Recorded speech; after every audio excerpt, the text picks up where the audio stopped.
Milton Ratum no Sempre um Papo em Brasília. O vídeo se inicia com um vídeo institucional do governo brasileiro. Há pequenos vídeos diferentes que acompanham a narração, sendo eles pessoas jogando futebol, mulheres de diferentes etnias juntas, um sorveteiro oferecendo um sorvete, imagens de diferentes festivais culturais brasileiros e suas roupas típicas, imagens do dia a dia de diferentes famílias em ambientes diversos, pessoas exercendo profissões diferentes, como operários trabalhando nas fábricas e um padeiro amassando pão, pessoas fazendo compras, no geral, vídeos que ilustram todo tipo de realidade que vivem os brasileiros. No canto inferior direito do vídeo está a intérprete de Libras, uma mulher de camisa preta que traduz tudo o que é falado. É, família, essa é a nossa força, o nosso jeito de acolher. Com muito trabalho, estamos dando a volta por cima para avançar ainda mais. Porque o Brasil é seu, é meu, é nosso. O Brasil é dos brasileiros. Governo Federal. Em seguida, inicia-se o vídeo da Caixa Cultural. Há pequenos vídeos diferentes que acompanham a narração, sendo eles imagens de diferentes funcionários e funcionárias da Caixa, imagens de galerias de arte, museus, exposições e outros projetos culturais incentivados pela Caixa. No canto inferior direito do vídeo está a intérprete de Libras, uma mulher de camisa preta que traduz tudo o que é falado. Caixa Cultural, 45 anos. Culturando o Brasil. O evento se passa em um palco onde 2 poltronas brancas foram dispostas centralizadas, intercaladas por 2 mesinhas que carregam uma jarra de água, copos e livros. Ao fundo estão os banners em tons de branco, azul, rosa, roxo e preto. Centralizado, lê-se Sempre um Papo, ano 39. Ao lado esquerdo, lê-se Literatura em todos os sentidos. E ao lado direito estão as logomarcas das marcas patrocinadoras do evento. Da esquerda para a direita, a primeira pessoa sentada é Milton Ratum, um homem branco de cabelos cacheados e curtos de tom branco. Ele traja camisa polo azul escuro e calça jeans. Usa óculos retangulares de aro grosso preto. A segunda e última pessoa sentada é Cibele Tenório, uma mulher negra de cabelos envoltos em trancinhas, com cachos nas pontas em tons diferentes de castanho, que lhe estão presos em um rabo atrás da cabeça.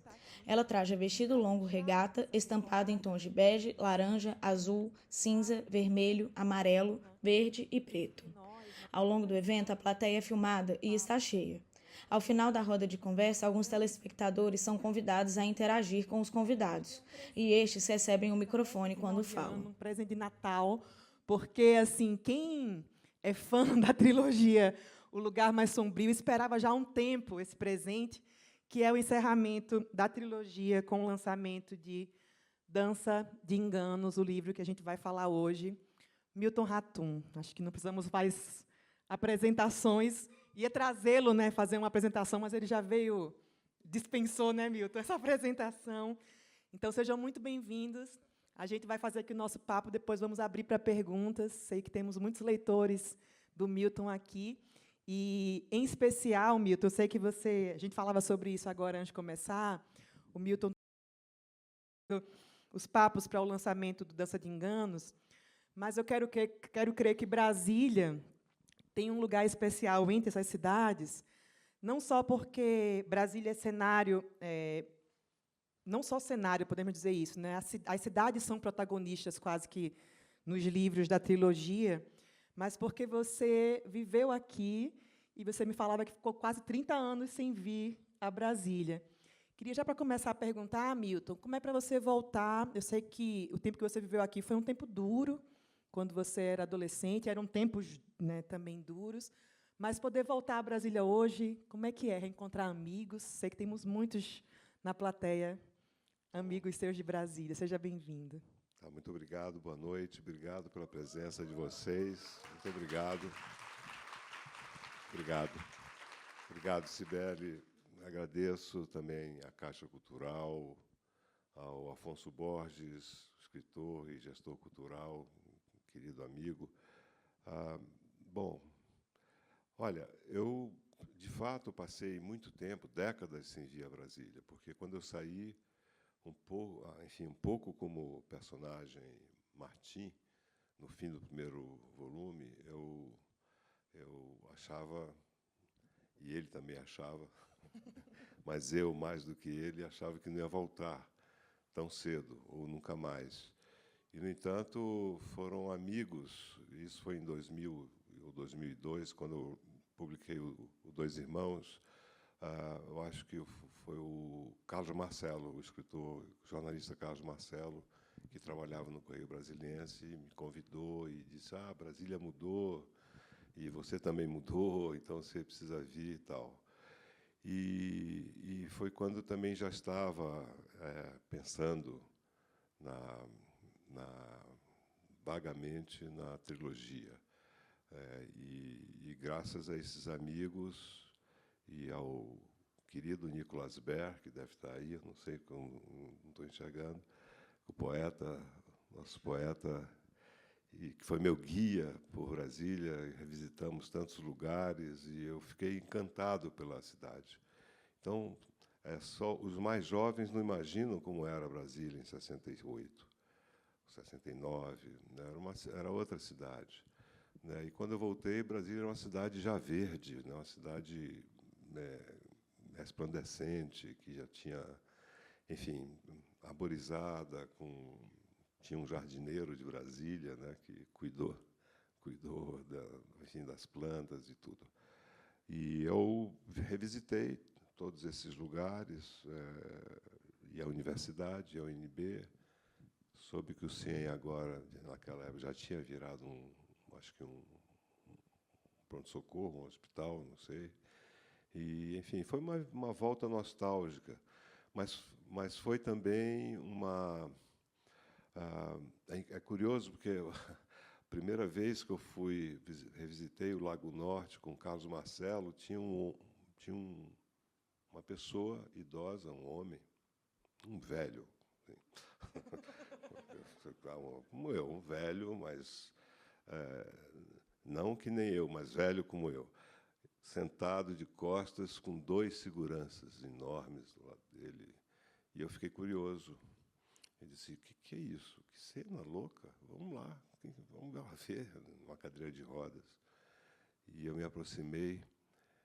Era o general Stroessner, grande assassino, né, torturador, né, um dos maiores criminosos desta América, porque tinham dado, sei lá, asilo político para ele, ele estava aqui no lago. Então, houve coisas boas e coisas horríveis, né, que a gente viu. E depois eu entrei mesmo enfim, voltei outras vezes e me reconciliei totalmente com a cidade. Hoje é uma grande alegria voltar a Brasília. A gente falava, né, agora há pouco sobre a trilogia. A gente tem a chance, né, você nos deu a chance de acompanhar esses personagens, a passagem do tempo para esses personagens. A gente conhece o Martim no Lugar Mais Sombrio, ele tem 15, 16 anos. A gente vê esses personagens envelhecerem, e as transformações das personagens, mas também a gente tem as transformações das cidades onde se passam os romances da trilogia, né, Milton? E, sendo uma pessoa que não nasceu em Brasília, que chegou em Brasília depois, a partir do livro, eu conheci uma cidade que eu não conhecia. Inclusive, né, você faz referência a lugares, eu te perguntava agora há pouco, lugares que eu não conhecia de Brasília.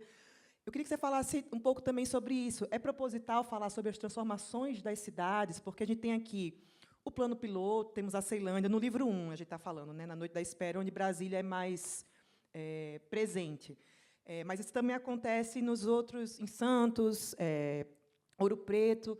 Queria que você falasse sobre isso, as transformações que as cidades também, que tem um lugar muito na sua obra, não só na trilogia, né? As cidades, o espaço físico, não só físico, geográfico, mas também os lugares da memória, né? Queria que você falasse sobre isso e como que você construiu isso na narrativa, porque existe um trabalho também de pesquisa, né? Um trabalho, entender o que acontece nas cidades, nessas cidades que são múltiplas no Brasil e na Europa, e em Brasília também. Sim, eu acho que isso, bom, tem alguma coisa a ver com a minha formação de arquiteto, né, de estudar, enfim, a história da cidade, desenvolvimento urbano e pensar na cidade, enfim, mas na literatura mais como centro simbólico, né, nem tudo quer dizer, nem tudo de Manaus enfim, é exatamente como é, porque há também uma construção a partir da sua memória, né? Quer dizer, já não é mais a cidade como ela exatamente foi, mas talvez como ela poderia ter sido. Mas a cidade, eu vejo sempre, e isso acontece nos romances, né, não como um espaço separado da vida das personagens.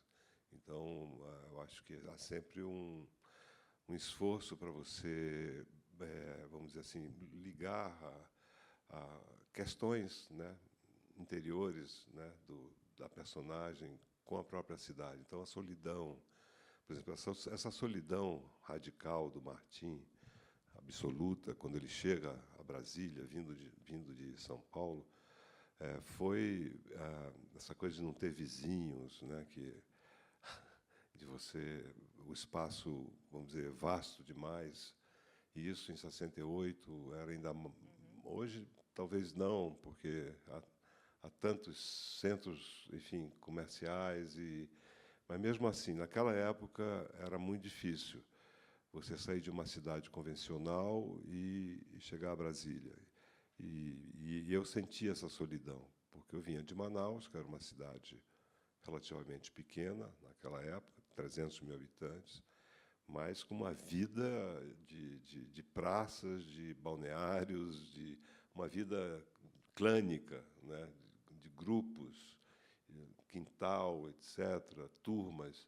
E aqui não tinha nada disso. Não tinha nada. Então, essa solidão do Martim eu senti profundamente. E claro, e o CIEM também, onde ele estudou e eu estudei, mas as semelhanças param aí, param por aí. Tudo o resto é invenção. É invenção, mas também tem uma ajuda de uma memória coletiva e de uma memória das pessoas que conviveram com você, né? Nesse tempo. Anotei aqui, né, que em um dos diários de Paris, o Martim diz assim, né, que sem a memória dos outros eu não poderia escrever. E eu acho que é o Ox que fala também, em algum momento, chama o Martim de ladrão de Memórias ladrão de alheias. memórias, né? E ele é. Ele é, né? Você também o Sou. fez, né, Milton? Confesso que eu roubei.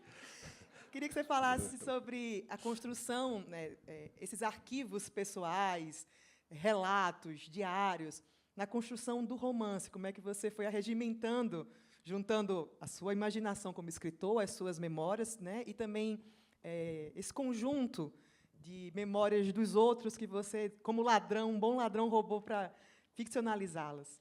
Sim, eu pedi emprestado, na verdade, porque eu conversei com muitos...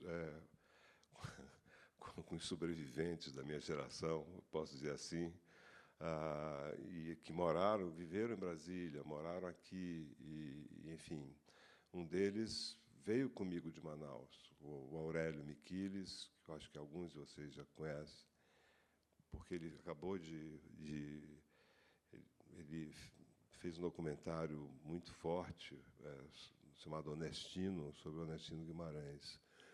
E o Aurélio ele tem uma memória muito forte daquela época. Ele conheceu o Honestino, enfim, ele estudava no Elefante Branco, eu no CIEM, e também outro amigo que veio, eram uns três que saíram de Manaus para morar em Brasília. E depois a fase de São Paulo, né, quer dizer, alguns amigos e amigas dos anos 70, né, como, por exemplo, a atriz Tuna Dueck, que foi presa e torturada, enfim. E eu pedi para essas pessoas, se vocês tiverem alguma coisa guardada, anotações, diários, e eles abriram o baú e me deram tudo. Tudo. Você pode usar, você se vinga pela gente, porque não dá para ficar guardando isso. E eu fui lendo, e de outras pessoas também.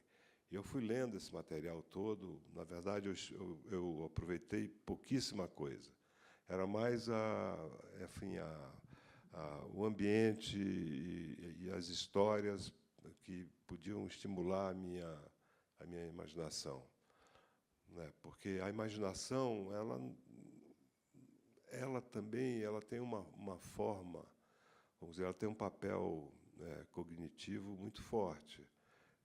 Ela nos leva ao conhecimento de alguma coisa também, porque não é, como dizia o Conrad, ela não cai assim do céu bom, às vezes sim, aí você escreve uma história da carochinha, e todo mundo pode voar, aí, sabe, você acorda com asa de anjos, sei lá, tem isso.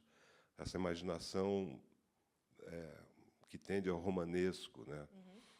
Mas o Machado dizia, fuja do romanesco, porque o romanesco é sórdido.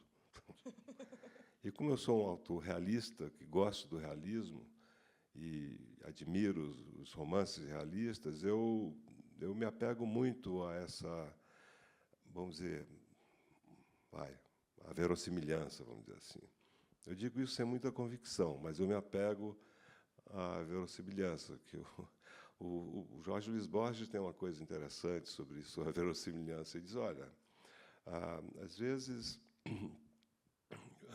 o que você lê no romance, ele não convence muito, porque também a própria realidade é improvável. Tende a ser também aquilo que a gente pensa que é e não é também, né? Então, essas cartas e diários e, enfim, confissões e anotações também me ajudaram, né, desse grupo de Brasília e depois de São Paulo. E aí eu comecei a montar esse quebra-cabeça, que no fundo é um cavalo de batalha, porque tem um jogo de tempo, aí começa em Paris, em 77, aí recua para Brasília, em 68, aí vai, enfim, está tudo cruzado, Santos, e os lugares, os centros simbólicos são vários também. Campinas, Santos, São Paulo, Paris e Brasília, né? E depois, agora, no fim, Ouro Preto, que é outra história. Ouro Preto é outra história. Mas é uma história que tem a ver com a minha vida também, com as minhas idas a Ouro Preto nos anos 70. Você falou, estava vendo o Roda Viva, você falava que ia ao festival... Maravilhoso, Festival de Inverno. Festival de Inverno, que era, vamos dizer, uma festa, né? Uma festa, e tinha muita repressão também. E que está no livro, que está no Dança de Enganos. Milton, esse livro, o primeiro saiu em 2017, o segundo 2019, e o terceiro levou mais tempo. E, quando eu terminei de ler, eu acho que eu entendi um pouco porque demorou... Você já falou sobre entrevista sobre isso, mas porque tem um nível de detalhe, de preciosismo, que quem acompanhou, você falou agora sobre quebra-cabeça, né? Quando você revisita o primeiro livro, você consegue entender coisas que já estavam ali no primeiro, a gente consegue ampliá-las no terceiro. Um tipo de detalhe sobre a vida dos personagens que é muito impressionante. Eu fiquei pensando como que é a sua lógica de trabalho para construir uma história como essa, que não tem esses furos, e que a gente consegue reconhecer, esses personagens ainda são os mesmos, embora o tempo tenha passado, mas ainda são eles. Queria que você falasse sobre o tempo que levou para maturar e escrever o Dança de Enganos, e como que, para você, essa passagem do tempo, que também é do seu tempo como escritor e do tempo dos personagens, né? Como é que você trabalhou isso no livro? Porque temos muitas coisas para falar sobre o Dança, mas eu acho que isso é uma coisa muito impressionante, assim, porque as respostas chegam aqui e é preciso um nível de cuidado, critério, que não basta ser só um bem escrito, né? Tem um detalhamento que a gente consegue entender quando a gente chega aqui. E queria também saber se, quando você começou, você já falou que tinha história meio como um todo, mas se você descobriu coisas novas sobre esses personagens, ou coisas que surgiram que não estavam no plano inicial e que vieram a acontecer na revisão do livro da terceira parte, né, do terceiro livro, parte do Lugar Mais Sombrio. Foi um processo lento, como sempre, e eu escrevi tudo durante mais ou menos 10 anos. E depois, quando eu pensei em publicar o primeiro, eu reescrevi. E o segundo, e foi assim, sucessivamente. O segundo, ainda levei 2 anos. O terceiro, 5. Se tivesse um quarto, seriam 10. Eu nem sei se eu escreveria. Né? Quer dizer, uma coisa de louco, essa lentidão. Mas eu também tinha, vamos dizer, a coisa do governo passado, quer dizer, as duas pestes, né? Quer dizer, a Covid e o desgoverno, que foram duas pestes, 2 pragas que apareceram. E eu, enfim, tive que mudar algumas coisas, ou acrescentar algumas coisas. Né? Mas isso que você falou, do detalhe, tipicamente do realismo. Né? Você, aquilo que o Borges chama de, como é que ele diz, são pormenores lacônicos de longa projeção. Bonito, né? Mas é o Borges que fala isso. Sou eu, não. Esse pedantismo não é meu, é dele. Mas é bonito, mas é isso. São pormenores de longa duração. Quer dizer, tudo tem um sentido. Se você pensar num episódio posterior. Então, por exemplo, vou dar só um exemplo. Essa estatueta, no primeiro romance, ele frequenta o Martim e o grupo e o nortista.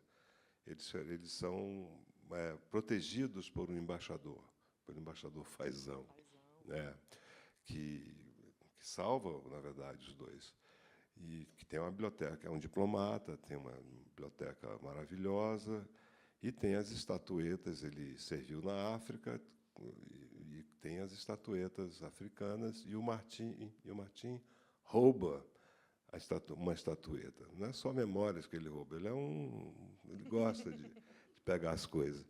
E essa estatueta que ele rouba e vai embora para São Paulo reaparece nas últimas páginas do... Você notou isso, né? Do Dança de Enganos.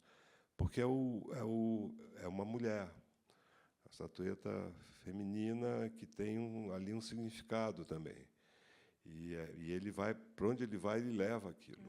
Né? E aí tem a ver com a coisa da mãe, etc. Então, vamos dizer, são detalhes que todo escritor ou escritora pensa nisso. Né? Alguns são mais maniaques, alguns pensam são muito detalhistas e querem, vamos dizer, estabelecer relações simbólicas, de memória, entre objetos, personagens, até gestos, às vezes, né, que têm um significado ali no conjunto. Né? Então, tem esses pormenores muito espalhados em vários registros, que, no último volume, eles ressurgem, vamos dizer assim. Como ressurgem também a história de vida de personagens que estavam meio ocultos, sim, ou pouco delineados nos romances anteriores. Porque eu pensei o terceiro volume como a voz dela, o romance da mãe, as memórias da mãe, que esclarecesse, que preenchesse as lacunas ou desatasse esses nós um pouco cegos dos romances anteriores. Há um pouco de elucubração também nisso tudo. Às vezes os leitores não percebem. Você percebeu, muito obrigado, aliás, porque você sente que o esforço não foi em vão, né? Porque às vezes ninguém percebe. E eu digo, por que eu fiz tudo isso, já que ninguém percebeu? Eu fiz isso para nada. Mas os críticos, os leitores atentos percebem. Mas é uma necessidade também interior, não só minha, mas do gênero do romance, que é uma convenção. O romance adquire 1000 formas diferentes. Né? Agora estão louvando os romances que não têm pontuação, enfim, do começo ao fim, mas isso já existe há 100 anos. Né, textos sem pontuação. Todo o fim do Ulisses, do Joyce, não tem pontuação. Isso, enfim, são detalhes da literatura realista, né? E que você falava sobre a influência das duas pestes na revisão da Dança de Enganos, e em vários momentos a gente consegue ver ou se identificar, né, porque os períodos autoritários, e aqui em Brasília, quem vive em Brasília vive na sede do poder, acho que sente isso de uma maneira diferente, às vezes, de quem vive em outras cidades. E várias vezes a gente lia e parecia que a gente estava lendo uma coisa, né, do nosso tempo. Separei aqui um trecho na Casa da Baronesa, falávamos sobre isso, né, em que alguém faz um relato, um gaúcho, fala assim: uma rede de criminosos que rasgou a Constituição pode ser chamada de governo honesto e rígido? Estão falando sobre o governo militar, mas serve para a nossa discussão de hoje, inclusive depois do que aconteceu ontem à noite na Câmara dos Deputados, né? Os homens da morte, que estão no livro, os quadros de Leonardo, esses homens da morte estão sempre à espreita, né? Mesmo quando eles estão presos, eles estão confabulando o tempo inteiro, e a gente, de alguma maneira, vê isso também na trilogia. E outra coisa, Milton, que eu queria te perguntar, eu li o livro, terminei de ler o livro, quis deixar para ler assim mais para a reta final do nosso papo, para ficar com ele na memória. E vocês sabem, o terceiro livro do Milton, a personagem principal é Lina, é a mãe de Martim, mas não só ela, mas muitas mulheres, a partir de Lina e do que ela vai descobrindo sobre essa rede que a cerca, a gente também descobre sobre muitas mulheres. E isso, a gente tem a chance de conhecer mulheres que, como você falou, personagens que até então eram menores nos outros livros, né? Elas se revelam no terceiro. E não só Lina, mas temos, enfim, Aurora, Leninha, Karen, Delinha, Karen, enfim, muitas. Ondina, a mãe de Lina. E eu fiquei pensando que todas elas, de alguma maneira, Milton, são marcadas por gênero, assim, por serem mulheres. A história delas também é definida por isso, né? Ondina é assim, Lina, por ser filha, por ser mulher, muito do peso que elas carregam tem a ver com isso.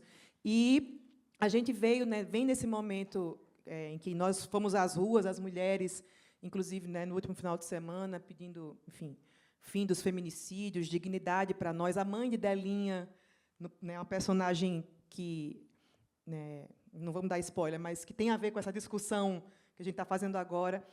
Essa discussão sobre o papel da mulher na sociedade brasileira hoje, as violências que não terminam, elas também influenciaram a tua escrita no livro, como o governo passado também influenciou essas questões contemporâneas mesmo sobre que as mulheres estão reivindicando e discutindo. Claro, sim, mas são questões muito antigas, né? Bom, você escreveu um livro sobre isso, né? Você falando da Almerinda Gama, que você fez a biografia, que eu conhecia muito pouco e agora vou conhecer, vou ler, né? Uma história incrível, né? Uma mulher que viveu 100 anos também, que sofreu todas essas violências e, enfim. Mas isso vem da minha infância, do meu. Hoje eu tenho certeza, hoje não, já faz tempo, que eu não saí de Manaus só para estudar arquitetura, porque na época não tinha curso de arquitetura na Universidade do Amazonas. Eu saí também porque a província ela sufocava. Ela me sufocava, e os meus amigos também me falaram a mesma coisa. Nós tínhamos essa ideia de ir embora. E o mais perto era Brasília, 3 horas de voo. Você sabe que a Almerinda fala isso, que ela fala que saiu de Belém porque o meio era muito estreito em Belém. Não mudou nada, do tempo dela para o meu. Hoje, Manaus é uma cidade diferente, mas nem tanto. Nem tanto. Não vamos exagerar também. Porque a barra lá é muito pesada, da política, etc. Nem quero falar disso para não, como diria o Borges, não hablemos de coisas tristes, né? Ou muito tristes, porque toda vez que falo de Manaus eu fico amargurado. Mas tenho que falar, porque eu vou para lá daqui a 2 dias. Já estou me preparando, né, psicologicamente. Você vê que isso aqui já é quase um divã, né? Daqui a pouco, se eu deitar um pouco, vou falar coisas. Mas, na minha infância, quando eu via aquelas mulheres, moças, às vezes meninas, maltratadas e humilhadas em toda Manaus, toda a classe média e elite de Manaus, eu não entendia aquilo. Depois eu fui elaborando aquilo. E aí isso resultou em quê? Numa personagem do Dois Irmãos, a Domingas, que já é uma personagem que eu pensei em 1990, 91, da condição feminina mesmo, dessa mulher que é deslocada do seu lugar, da sua, enfim, comunidade para Manaus, de Manaus ela, enfim, isso ainda ocorre, né? Ocorria muito, mas ainda ocorre. Então, acho que é uma questão muito antiga que vem todo o processo histórico brasileiro foi isso, né? De explorar da escravidão, etc. E na Amazônia, em relação aos indígenas, na Amazônia, e negros também, negros e indígenas. Então, isso foi marcante. Agora, como elaborar isso? Aí é que são elas. Né? Como construir essas personagens? No caso de Ouro Preto, das personagens de Ouro Preto e de Santos, é que eu morei também em Santos. Foi uma das cidades onde eu morei, quando eu era jovem, quando eu fui de Brasília para São Paulo. Eu passei um ano em Santos e também conheci esse bairro, Macuco, conheci Santos. Né? Andava muito por lá, pelo litoral, e conhecia também essas moças que trabalhavam nas casas, etc. Então, eu quis juntar, quer dizer, essa experiência somada com outras coisas, com leituras, e, enfim, e, no fundo, com a imaginação que você usa para construir essas personagens. Né? Só que, vamos dizer, o destino, a vida e o destino delas são diferentes, bem diferentes. Delinha e Aurora, principalmente, né? As duas, então. Delinha e Aurora. Uma vai para um lado, outra vai... Mas as duas se libertam, né? Se libertam, porque, no caso, a Domingas, não. Porque já é uma outra também geração, você vê, né? Porque o caso da geração dos Dois Irmãos, da Domingas, ela não tinha força. O filho já tinha, mas ela não. Mas, no caso dessas duas, já é um outro momento da vida brasileira. E também outras cidades e tal.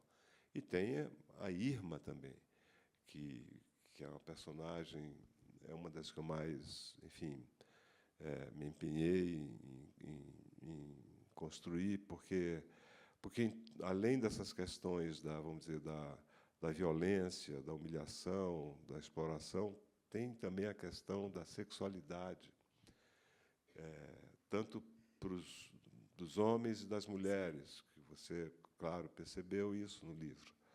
E era um tabu também, nos anos 70, e aí tem a história das outras personagens femininas também, no Ponto de Fuga, daquelas duas moças, que uma é internada e a mãe que interna.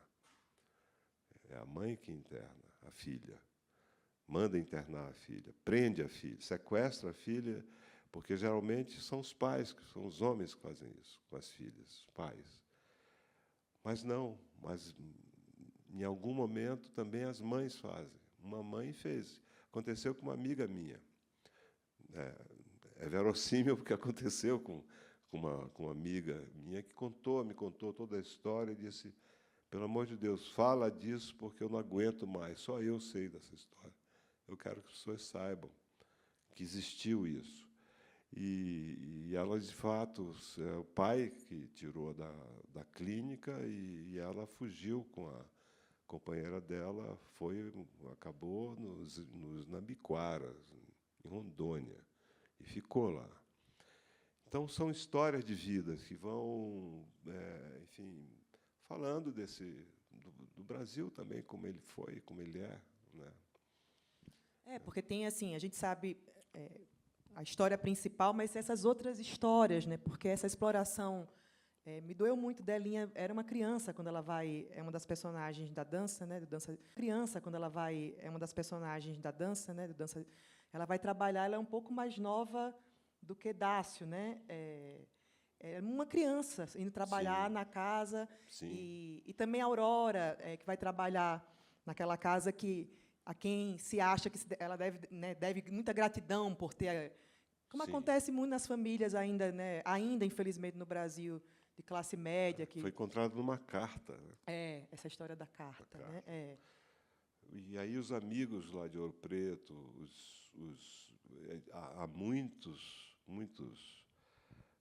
há muita pesquisa no Brasil todo, né? É incrível como as pesquisas em ciências humanas, e há muita coisa sobre Ouro Preto, e eles me mandavam teses e dissertações e jornais antigos, cópias da imprensa, e aí você vai vendo como você viu na vida da Almerinda, como a escravidão foi uma coisa, as consequências, né, foram muito nefastas.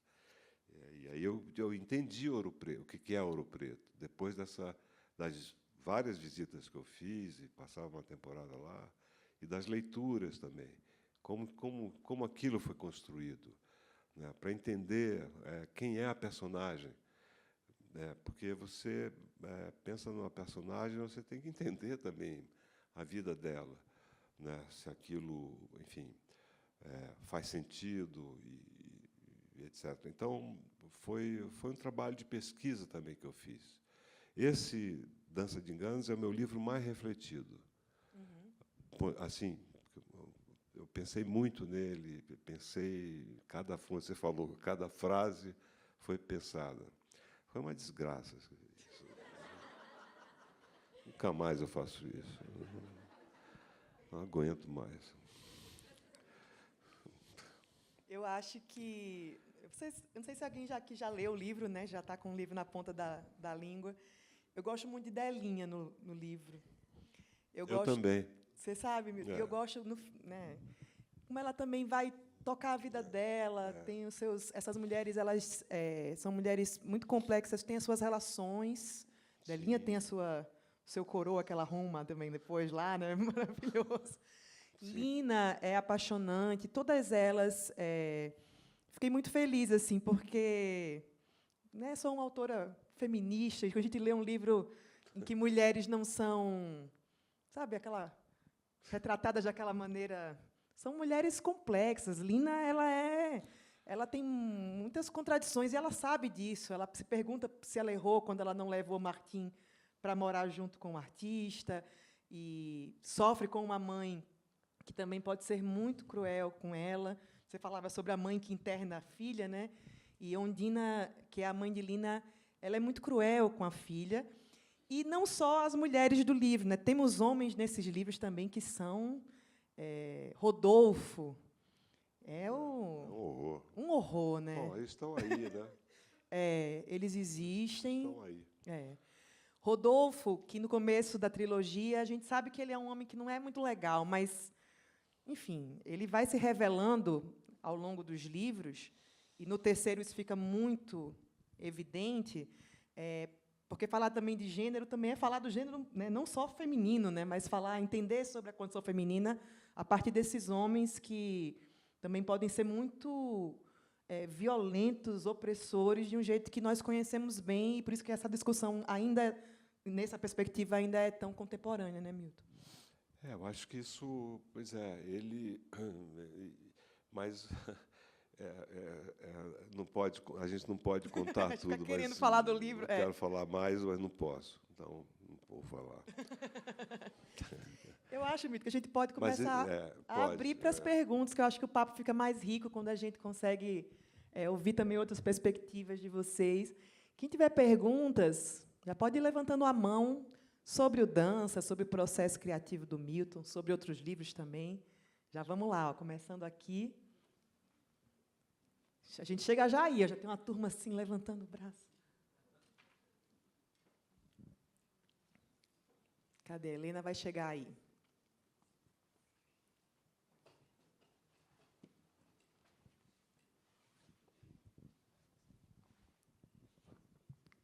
Boa noite. Gratidão por estar aqui com a gente e compartilhar toda essa experiência. Obrigado, Cibele, por essa apresentação. Meu nome é Hércules Barros, eu sou jornalista. Me aventuro também em escrever crônicas. Sou contemporâneo do Carlos Marcelo no Correio Brasiliense. E, Milton, eu tenho uma curiosidade e uma pergunta. A pronúncia do seu nome, Milton Ratum ou Milton Atum, ou cabem as duas coisas? E essa é a curiosidade. E a pergunta é, independente do seu acreditar, do seu nível de esperança, diante de todas essas questões que a gente tratou aqui, que seus livros tratam, e dos personagens, que conselho você daria para a geração que hoje está aí nessa pré-adolescência, adolescência, e que tem um mundo para viver? E que a gente falou que parece que meio que anda em círculos, mas, enfim, que conselho você daria a partir da tua experiência? Tá, muito obrigado. Bom, a primeira pergunta é fácil, a resposta é fácil.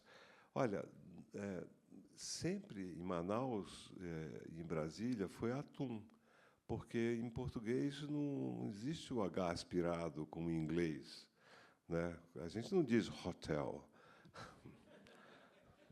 não é mesmo? E esse negócio do ratum é porque São Paulo, os paulistas acham que falam árabe. Eles acham que falam árabe, mas não falam. Tem 1 milhão de paulistanos de origem, 1 milhão, só em São Paulo, na cidade de São Paulo, de origem sírio-libanesa. Aí, de repente, começa a falar ratum, ratum. Eu digo, pera lá, você fala dicionário Weiss ou é dicionário Wise? O ministro é Fernando Haddad ou é Haddad? Que história é essa? Mas acham que falam árabe. Então, bom, se falam árabe, vamos falar logo em árabe para que... Bom, enfim, e ficou... Em Manaus é sempre atum, e aí, quando eu volto, eu me acostumo de novo ao atum. Para os jovens, olha, eu não sei o que dizer. Já não sei mais o que dizer. Porque cara, eu fui pai coroa e tenho ainda um filho, 2 filhos jovens, vamos dizer, já não são mais adolescentes. Mas é uma batalha para você, sabe, o joguinho, o celular, né? O mundo mudou, já não haverá mais leitores como havia. Bom, eu vou bem longe agora, na década de 1950 ou 60, quando a literatura, vamos dizer, tinha um valor enorme, né? Quer dizer, muita gente lia.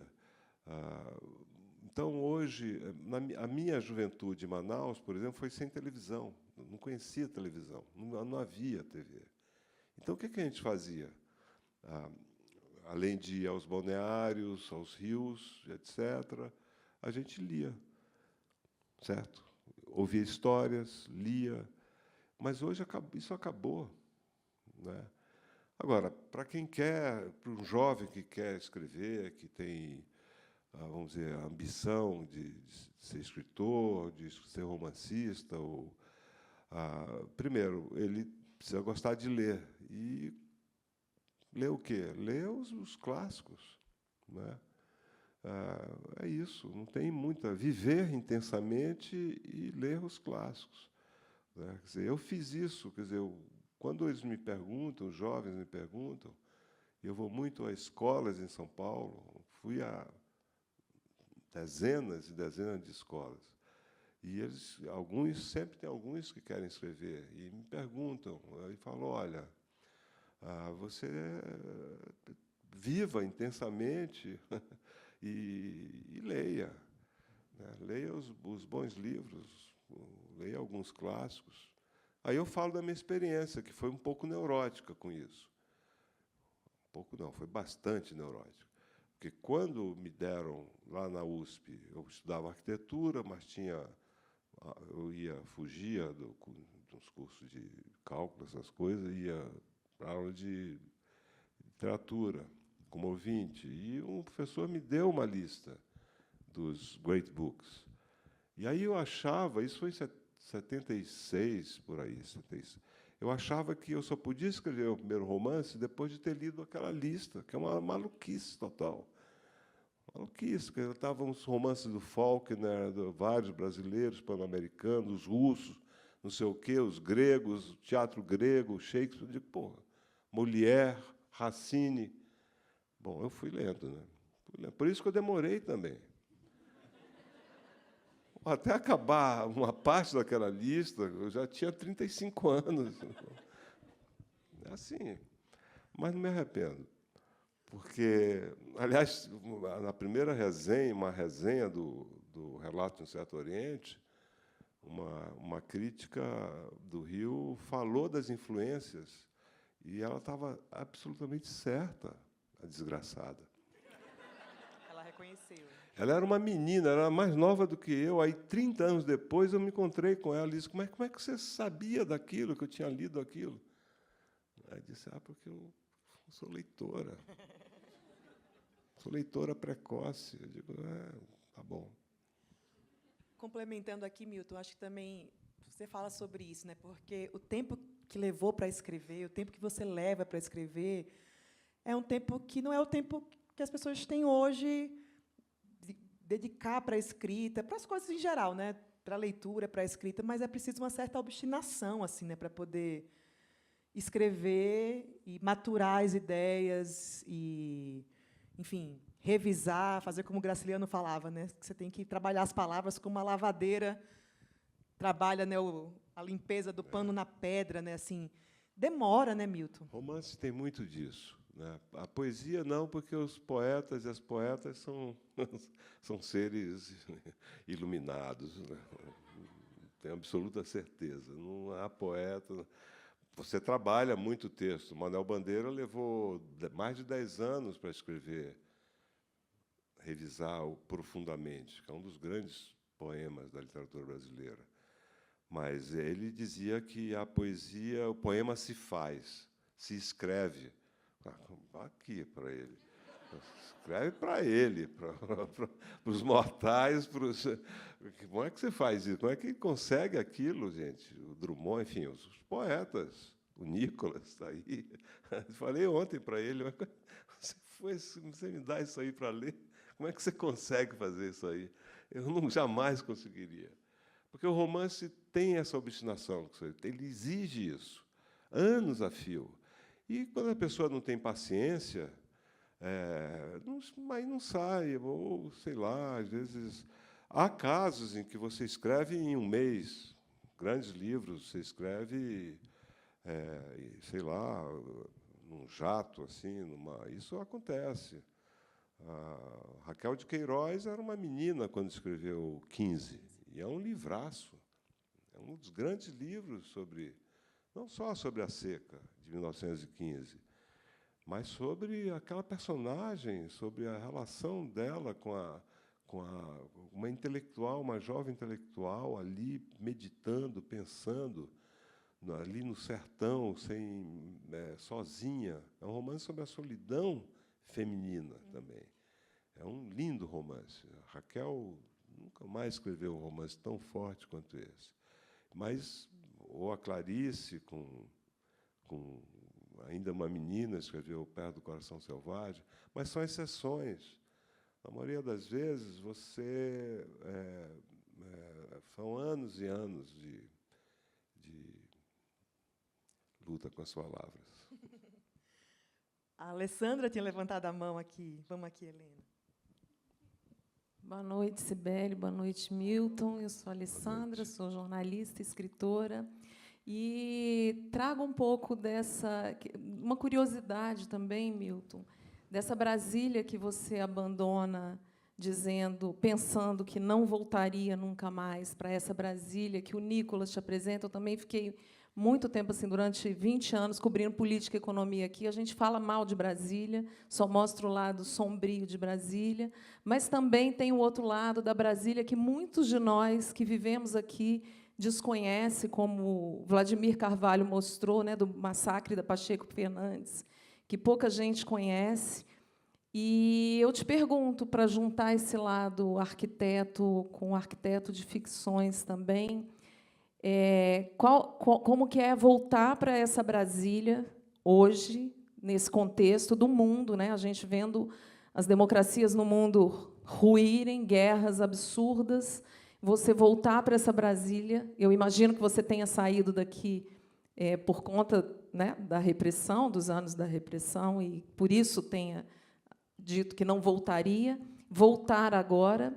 E eu pergunto se, como ficcionista e arquiteto também, se você consegue arquitetar outros possíveis, e da onde vem a sua esperança hoje.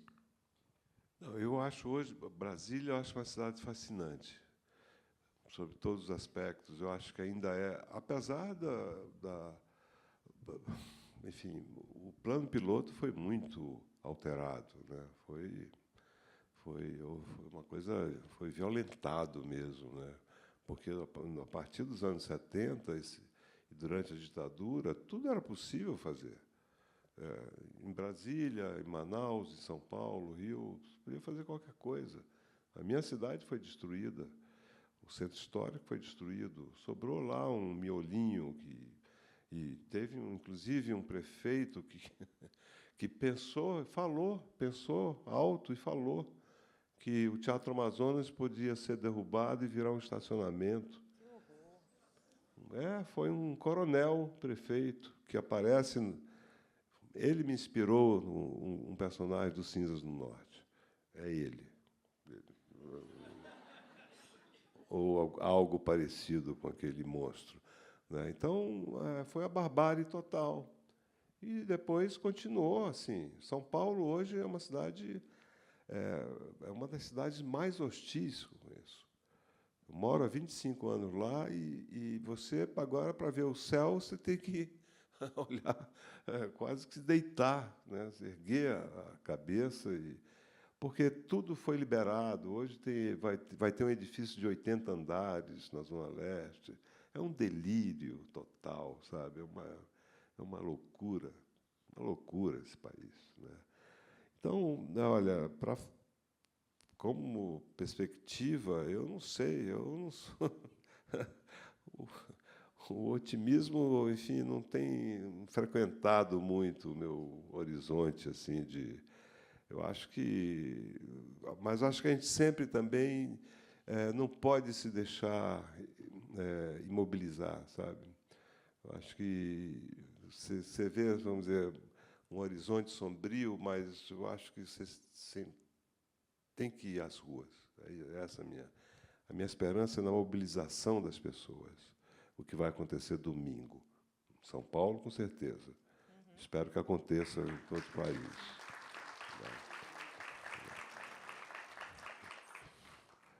Quem mais? Aqui, ó, Helena.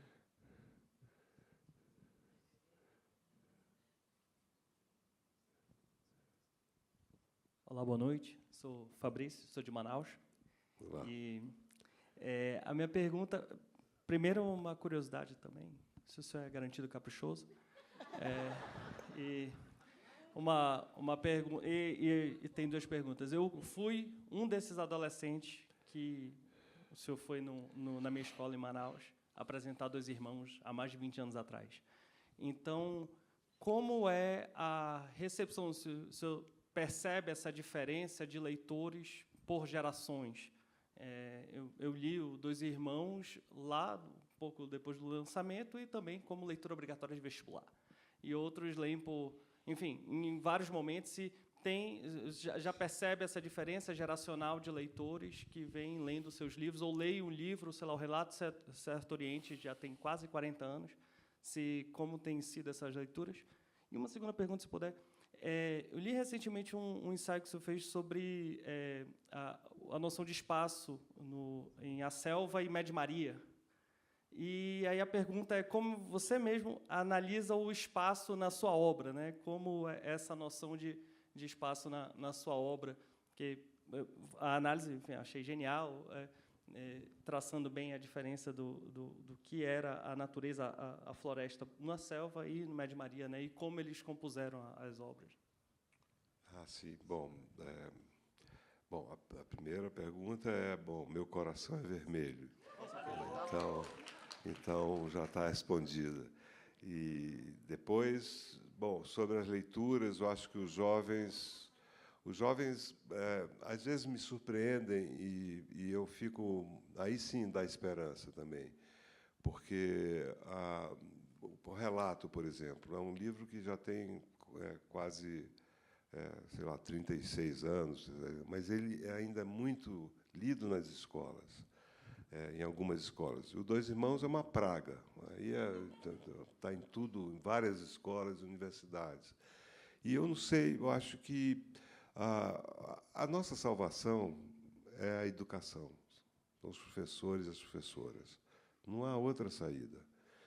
Agora, quando você pensa que a metade dos professores hoje, das escolas, são contratados por temporadas, em São Paulo está trágico, a situação é trágica. E, além disso, as escolas cívico-militares, que esse cara de lá, esse governador de São Paulo, que é um bocó, é um ignorante, que não entende, não conhece São Paulo. Ele chegou lá através daquela onda da extrema-direita. Mas ele não tem um vínculo profundo nenhum com a cidade, nem com o Estado. Então, ele está implantando escola cívico-militar. Quer dizer, é um desastre total. Não vai conseguir, vai dar mal isso aí, vai dar mal. Então, mas eu acho que é um esforço muito grande, sabe, no sentido, por exemplo, o Haddad, ou Haddad. Agora eu fiquei em dúvida. Enfim, quando ele foi ministro da Educação, eles abriram mais de 250 IFES, Instituto Federal de Educação. Não é? Isso foi incrível, deu um salto, foi um salto qualitativo. Não é? Agora, você pensa, o Brasil... Porque você tem que pensar também no Brasil, lá no pequeno, não é só São Paulo, Rio, Recife.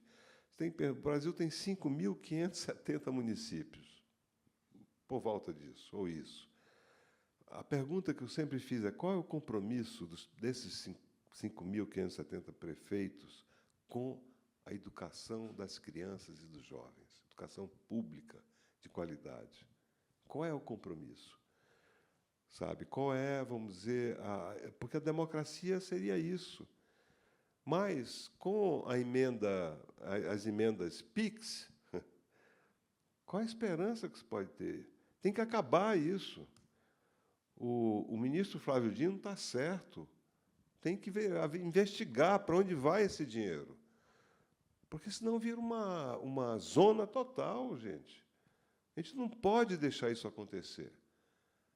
Como é que você recebe uma coisa, um dinheirão, e não sabe a que se destina?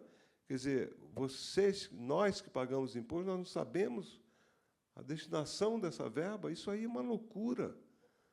Se você falar isso para um europeu, ele não vai entender. Ele não vai entender. Vai dizer, que loucura é essa? Por isso que o Flávio Dino, o ministro, falou outro dia. Para que é? Para construir uma quadra? Então mostre, cadê? É isso.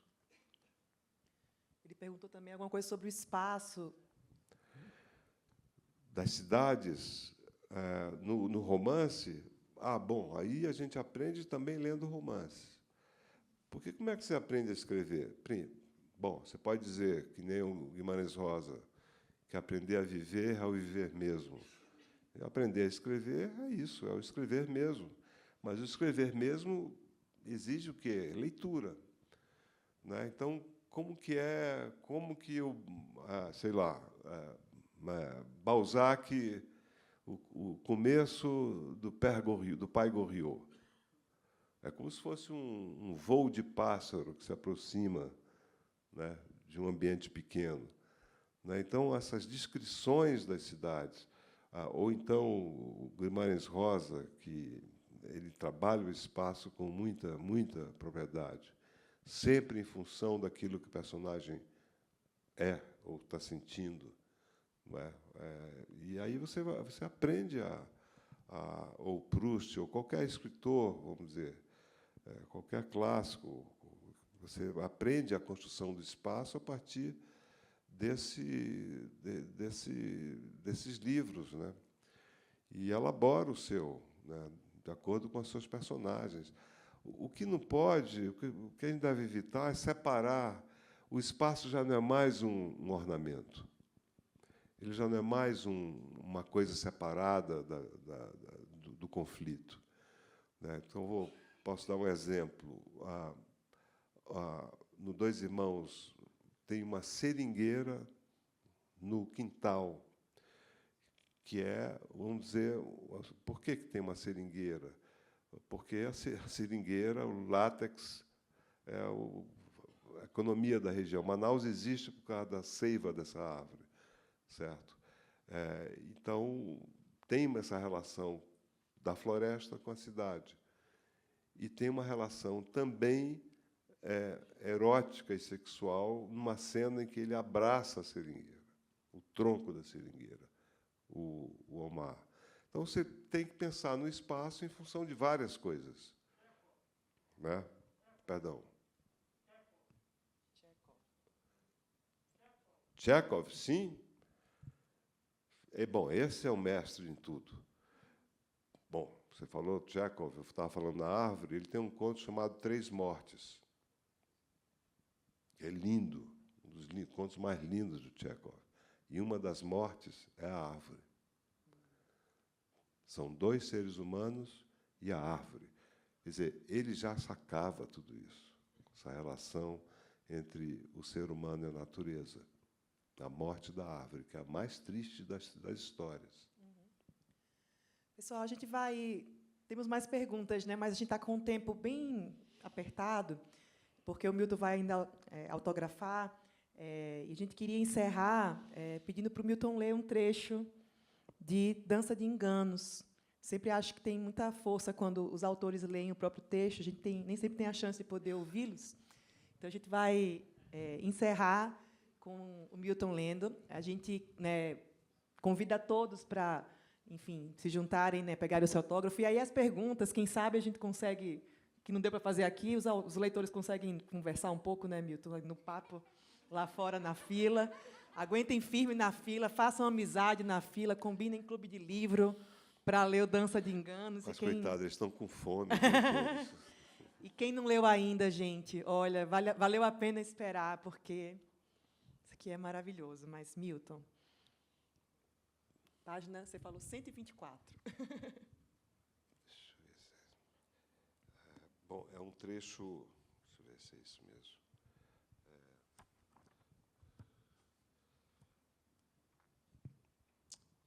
É um trecho em que a mãe, a Lina, ela está numa cidade chamada, muito perto de Ouro Preto, chamada Santana, que, na verdade, foi inspirada numa cidade chamada Chapada, que é uma rua só. É um vilarejozinho, né? E a Lisandra, que é uma amiga dela, lá de Ouro Preto, ela tem uma casa nesse vilarejo. Então, ela diz, Lisandra queria que eu visse as estátuas das santas, os tesouros da chácara, guardados em caixas de madeira forradas de veludo. Deixei as santas para mais tarde, subi por uma trilha à Serra do Trovão até alcançar a pedra mais alta, com uma leve cavidade polida pelo tempo. Longe, lá embaixo, Lavras Novas. Mais perto, Santana, com seu casario numa única rua e uma igreja branca. Evitava lembranças e devaneios, não queria pensar em ninguém. Uma lagartixa cinzenta procurava insetos entre flores miúdas e botões brancos, pequeninos, a custo se entreabrindo. Não vi flores fecundas, nem as flores da vida, nascidas à luz do sol.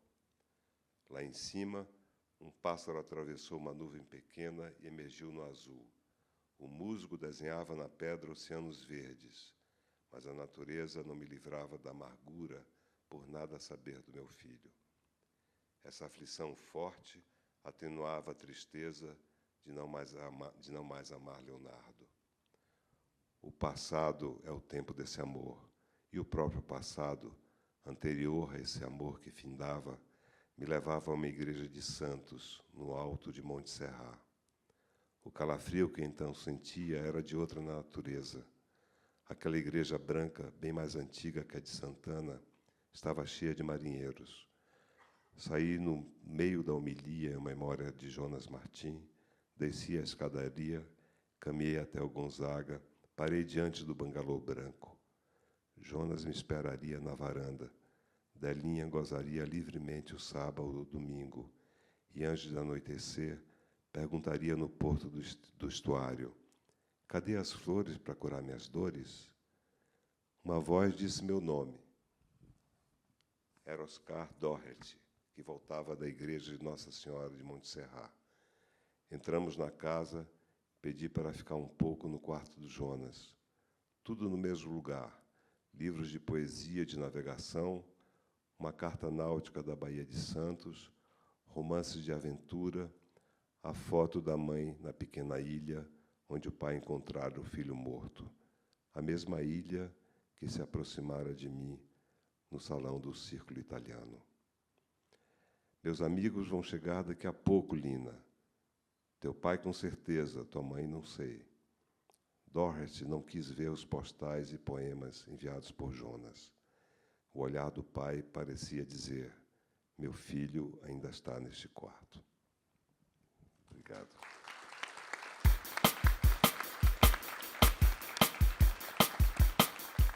Obrigado.